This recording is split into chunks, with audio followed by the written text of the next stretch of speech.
What's good, ladies and gents? Welcome to the MKO Pugilism Boxing channel, where we talk all things boxing.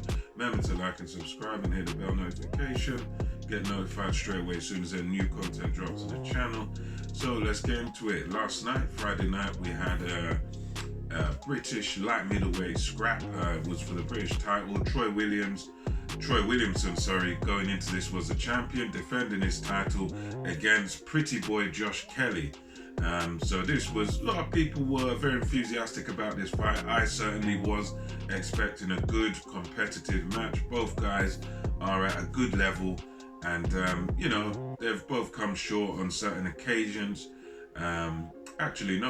Williamson was undefeated going into this one. So yeah, Kelly, we've seen his level against David Avenesian. He's sort of rebuilding himself. This is a good fight to do so. Going into this, it was kind of, a lot of people were on the fence about it, to be honest. I couldn't really pick a winner going into this one. Overall, looking at this fight, it wasn't very complex. When the bell rung, pretty much from the word go, it was all PBK. It was all Josh Kelly, the man from Sunderland. And he put on an absolute boxing clinic. He started off extremely confident, and the first round was sort of all him. Williamson comes in with his high guard, trying to sort of close the gap, trying to close down the distance. And Kelly was just confidently on that back foot, nice and loose and limber, putting his hands out there, putting a little jab out there, just feeling his way around the ring, strutting around the ring like he owns the ring, like he owns the place, very confident.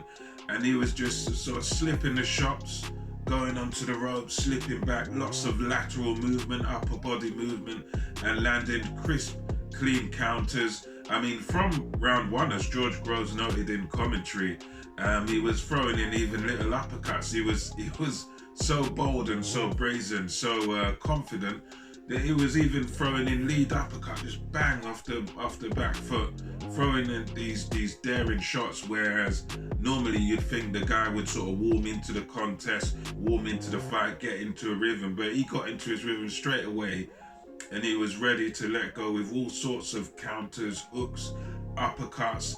He was just ready to go and very, very confident. It's almost like he knew that he had Williamson's number from the word go. The way he walked in there, the way he boxed from round one was like, listen, I know I've got your number.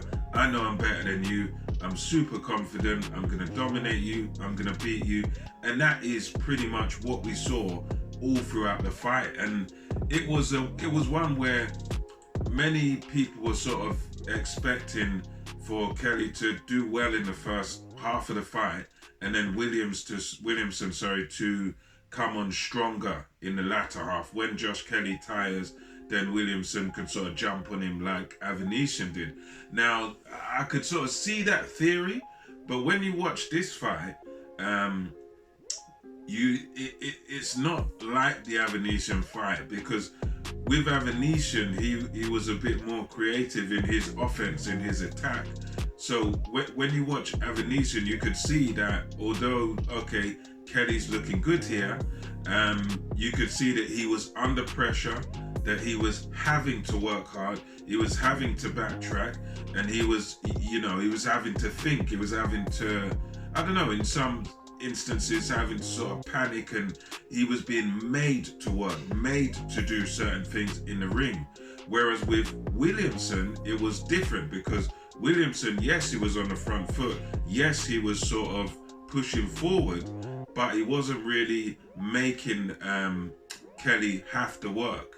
It was like Kelly was, okay, I'm on the back foot, but I'm going to work when I need to work. And he was throwing the punches when he wanted to throw the punches. So he never really took Josh Kelly out of his rhythm and out of his element. Josh Kelly was always and I'm talking from round 1 to round 12, Josh Kelly was always in his own rhythm, at his own pace, because unlike Avenesian, Williamson didn't have that creativity in his game. His game plan seemed to be, I'm going to come forward with my high guard. I'm going to pressure you. And it was like, even when he got to Josh Kelly, there were just no ideas. It was like he always was getting to him too late. So he'd get to him, he'd get close, and then instead of him letting his hands go, it would be Kelly letting his hands go, and he lets go of a crisp uppercut or a right hand or something, and he lets go of his counter shots before Williamson even gets the chance. And by the time it looks like Williamson is ready to do something, Josh Kelly's already moved on. He's already walked away or turned his back or whatever move he does. And that was the story of the fight all the way through. I mean, Kelly was just completely dominant. And it was just like, Williamson just didn't have any idea what to do. And for me, I found that I found that a bit strange, because I would have thought that if you're Williamson, you're trying to stalk the guy. The guy's very elusive, he's very fleet-footed, he's very unorthodox in the way he moves. In my opinion, I would have thought that you go to the body. I would have thought that maybe, from the word go, from round one, what he would want to do is, since you know Josh Kelly, you know his game, everyone's seen him fight, he's a box of tricks, as he says, he's slippery, he's tricky. Well, the head's always going to be hard to hit, as the commentators always say, trainers always say. But what you do then, you start from round one, going to his body, and that's what Williamson needed to do. He needed to, from round one, leave the head alone a little bit and goes to the body, work on his body from round one, try to sort of slow him down. And you would have thought that, okay, if you don't do that from round one, from the point it gets to the halfway stage and you know that clearly you're losing the fight because you're hardly laying a glove on the guy, you'd have to at some point start going to his body, start doing something to try and win the fight, but that never happened.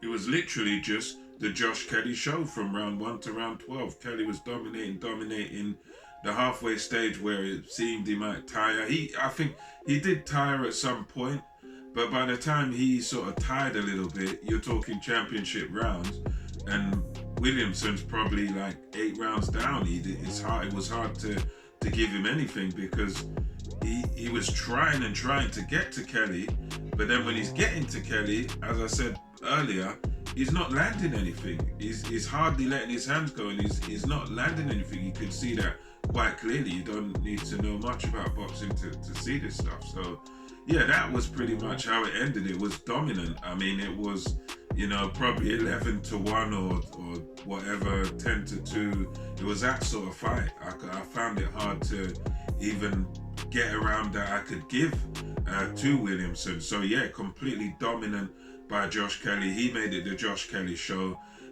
He's now the British champion, and deservingly so, because he made it his fight, he made it his pace, he done everything his way, and he succeeded. So yeah, great performance by Kelly. A sort of uncreative performance by Williamson. He needed to be more creative, he needed to go to the body, but evidently he didn't have the I don't know, maybe not the game plan in the corner, or there was something there where he just didn't have that wherewithal to know that, okay, I'm not getting to the head, let me go to the body, let me adapt and adjust. He just couldn't adapt or adjust, so therefore he was stuck in his pattern of following Kelly around, getting hit, getting countered, and then not being able to land. So that was the story of it. A bit long-winded there, but anyway, let me know your thoughts on this fight. I, for one, very impressed with Josh Kelly. Big up to him, done very well there. And it's great when you see, wasn't a great fight because it was very one-sided, but it was a great performance by Josh Kelly. Let me know your thoughts on this in the comment section below. Until next time, this is MKO Pugilism, over and out.